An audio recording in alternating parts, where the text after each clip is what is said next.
ഈശോ മിശിഹായ്ക്ക് സ്തുതിയായിരിക്കട്ടെ.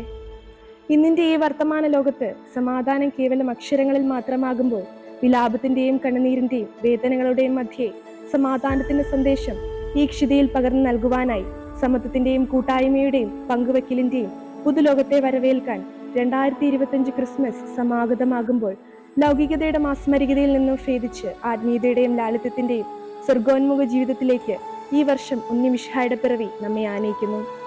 പാർശ്വവൽക്കരിക്കപ്പെടുന്നവരുടെയും പാവങ്ങളുടെയും പ്രത്യാശയാണ് ഉണ്ണിമിശിഹായുടെ പിറവി. ബെത്ലഹേം, എഫ്രാത്ത, യൂദാ ഭവനങ്ങളിൽ നീ ചെറുതാണെങ്കിലും ഇസ്രായേലിനെ ഭരിക്കേണ്ടവൻ നിന്നിൽ നിന്നും പുറപ്പെടും. അവൻ പണ്ടേ യുഗങ്ങൾക്ക് മുമ്പേ ഉള്ളവനാണ്. മിക്ക 5:2.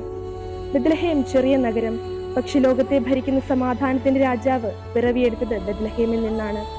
അബ്രഹാത്തിന് മുമ്പേ ഉണ്ടായിരുന്നവൻ മനുഷ്യരൂപമെടുത്ത് ദൈവത്തിന്റെ മകനായി പിറന്ന് സ്വയം ശൂന്യവൽക്കരിക്കപ്പെട്ട് ഉദയം ചെയ്യപ്പെട്ട സ്ഥലം. ഉണ്ണിമിശിഹായുടെ പിറവിയെക്കുറിച്ച് ആദ്യ മാലാഖമാർ ആട്ടിടയന്മാർക്ക് ലോകത്തെ അറിയിച്ച നഗരം.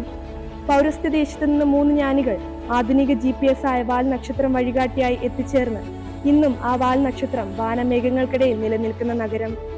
ഈ ക്രിസ്മസ് കാലത്ത് നാം ഏവരുടെയും ഹൃദയങ്ങളെ ബെത്ലഹേം എന്നതുപോലെ ഉണ്ണിമിശിഹായുടെ തിരുപ്പിറവിക്കായി ഒരുക്കാം. ഏവർക്കും തിരുപ്പിറവി ആശംസകൾ.